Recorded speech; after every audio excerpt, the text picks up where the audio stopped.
Hello everyone, welcome back to my channel your Rahul Sharma. तो पिछली बार हमने बात की रानी रूपमती महल की और मांडव की हिस्ट्री के बारे में, और इस बार हम बात करेंगे बाज बहादुर महल और मांडव के कुछ और पॉइंट्स के बारे में। मांडव को एक दिन में कवर करना बहुत मुश्किल है, तो कम से कम 3-4 दिन का प्लान ज़रूर बना कर आएँ। तो यहाँ मांडव में आपको एक पॉइंट से दूसरे पॉइंट पर जाने के लिए थोड़ी दूरी तय करनी पड़ेगी, 1 से 2 किलोमीटर की। तो अपना प्राइवेट व्हीकल लेकर आएंगे तो ज़्यादा अच्छा होगा, बिकॉज चल कर जाने में आप पूरे दिन में इतनी चीज़ें कवर नहीं कर पाएंगे।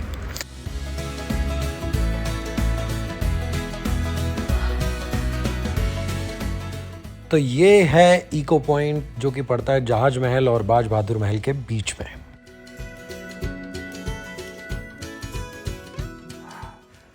ये पीछे वाला महल जो है, इसको बड़ी दाई के महल के नाम से जाना जाता है। आगे वाली बिल्डिंग उस जमाने का हॉस्पिटल हुआ करता था, और पीछे की तरफ जो आप देख रहे हैं वो छोटी दाई का महल के नाम से जाना जाता है।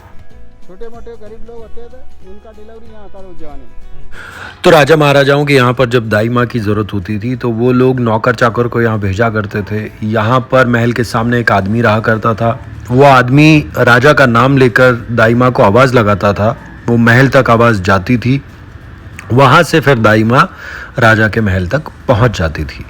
इसीलिए इसको इको पॉइंट का नाम दिया गया है। दाई को बुलाने का टेलीफोन बनाया है। दाई को बुलाने का टेलीफोन। हाँ, तो अभी इससे आवाज लगाएंगे अपन लोग, दाई माँ हो, सब लोग आए हैं, नमस्ते, बाय बाय, से आवाज होता है। वाह, हेलो,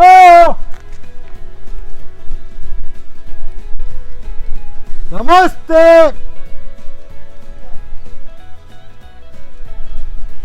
मांडव, वाह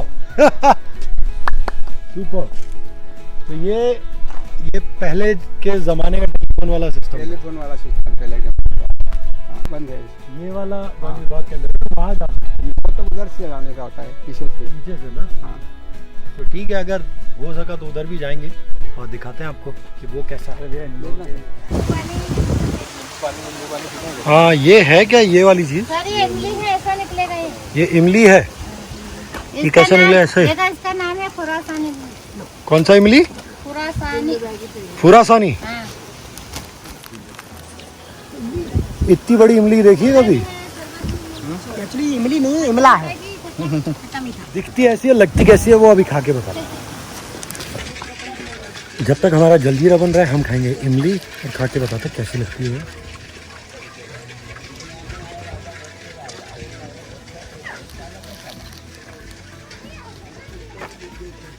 अजीब सा ही टेस्ट है यार, मुझे नहीं अच्छी लगी। तो इतनी कमाल की इमली खाने के बाद में अब बारी है बाज बहादुर महल देखने की। लेकिन उससे पहले हम बात करेंगे रेवा कुंड की, जो कि हमारे गाइड कल सिंह जी ने बताया कि बहुत इंपॉर्टेंट है। तो पिछली बार मैंने आपको बताया था कि रानी रूपमती नर्मदा जी के दर्शन किए बिना खाना नहीं खाती थी। तो जब बारिश का समय होता था, रूपमती महल से भी उन्हें दर्शन नहीं होते थे नर्मदा जी के, तो वो व्रत रखा करती थी। एक बार उनकी तबीयत खराब हुई तो नर्मदा जी ने उन्हें सपने में दर्शन दिए और कहा कि अगर तुम बाज बहादुर महल में रहना चाहती हो तो उसके सामने एक कुंड खुदवाओ, उस कुंड में मैं गुप्त रूप से तुम्हारे लिए आऊँगी। रानी जी ने सवाल किया कि मैं कैसे मानूं कि आप हो? तो उन्होंने कहा कि नर्मदा में जो जो चीज़ें पाई जाती हैं वो सब वहाँ होंगी। तो यहाँ पर बालू रेत, जो सफ़ेद बालू होती है वो, झींगा मच्छी और जो पत्थर नर्मदा जी में पाए जाते हैं वो यहाँ पर मिलते हैं। सपने की बात बताई गई थी बाज बहादुर ने रेवा कुंड को 70 फीट की डीप करवाया था।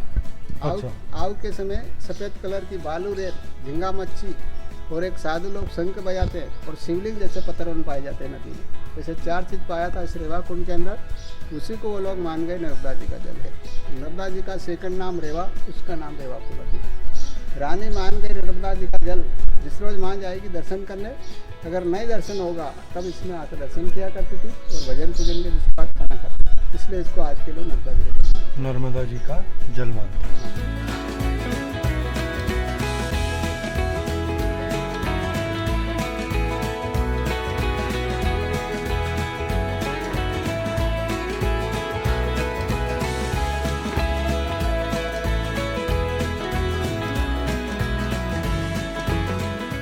तो चलिए फाइनली बात करते हैं बाज बहादुर महल की।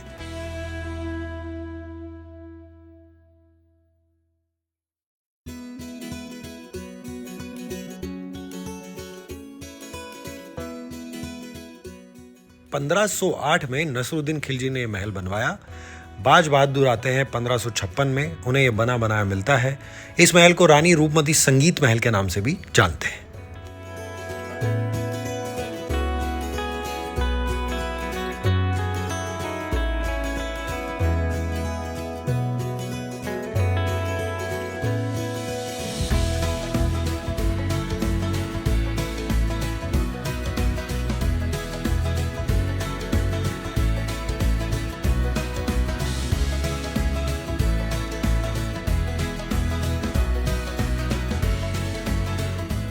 ठंडक के लिए बनवाया था ये।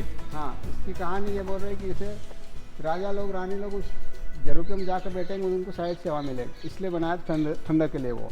अच्छा। और मुगल लोगों की कहानी है कि उनकी लेडीज लोग यहाँ नमाज पढ़ते थे, अच्छा, इसलिए बना 2 काम के लिए। इसीलिए। हाँ, उसकी छत टूट गई। तो ये जो आप बिल्डिंग देख रहे हैं, इसको बोला जाता है संगीत हॉल। इसमें एक तरफ रानी रूपमती बैठती थी और दूसरी तरफ बाज बहादुर जी बैठा करते थे, और बीच में हॉल में पब्लिक बैठा करती थी और उनका संगीत सुना करती थी। और जब मौसम थोड़ा ठंडा होता था तो यही संगीत की महफिल छत पे की जाती थी। ये डोम आप देख रहे हैं, इसको कहते हैं बारादरी। बारादरी क्यों कहा जाता है? क्योंकि ये बना है 12 पिलर पर। तो एक तरफ यहाँ पर रानी रूपमती, दूसरी तरफ बाज बहादुर जी बैठा करते थे और उनकी संगीत की महफिल होती थी। बीच में बैठती थी आम जनता। ऐसा कहा जाता है कि जो व्यक्ति दीपक राग गाता है, उसके आसपास के जितने भी दीपक होते हैं वो जल उठते हैं, और उसके साथ साथ उसका शरीर भी जल उठता है, और उसे शांत करने के लिए मल्हार राग गाने वाला साथ में चाहिए।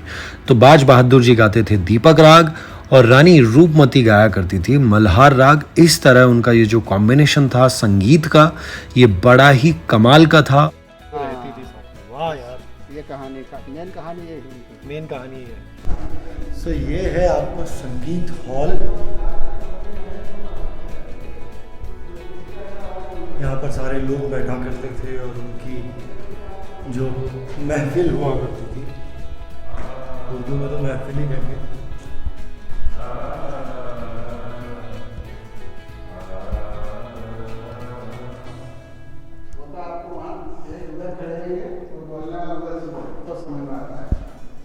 क्या? उधर चले जाओ, उधर से। आ जाओ।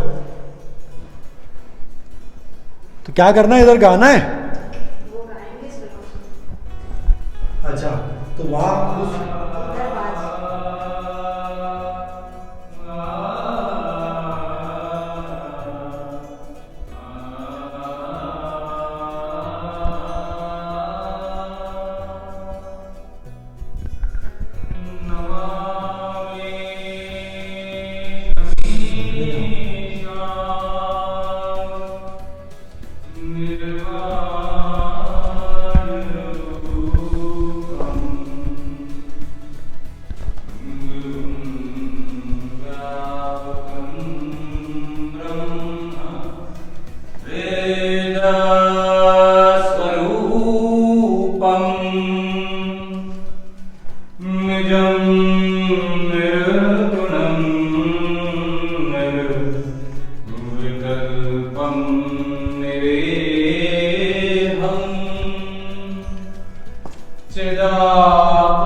पुराने महल, कितनी यादें रहती है ना इनमें।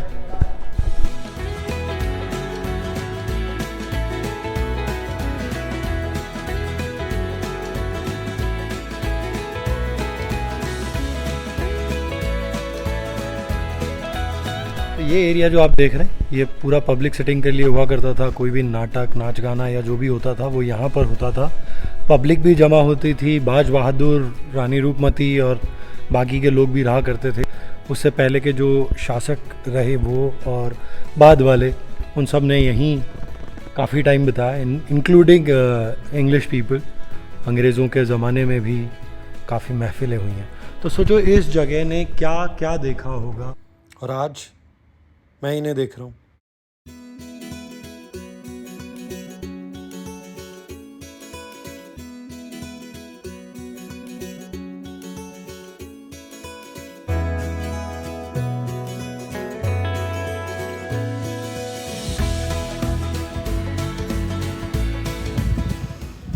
So bye bye बाज बहादुर महल। We'll see you again.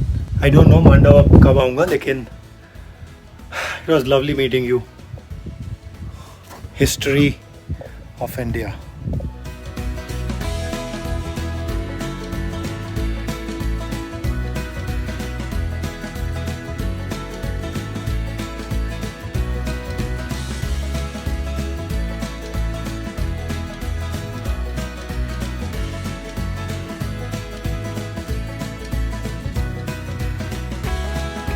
बचपन में तो मुझे हिस्ट्री की क्लास पसंद थी, ऐसा नहीं बोल सकता नहीं पसंद थी, बट थोड़ा पढ़ाई का प्रेशर जब ज़्यादा पड़ा तो हिस्ट्री छूट गई। लेकिन अभी मुझे लग रहा है कि history is coming back to me and I am exploring places because of my travelling thing and I am making vlogs and sharing this journey with you guys.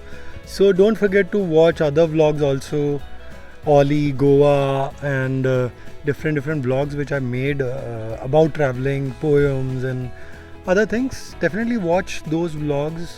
I'm sharing those experiences with you which I had, and yes, life is beautiful and take care of yourself. This is your Rahul Sharma and stay safe, stay blessed. Thank you so much for watching my vlog. Love you all.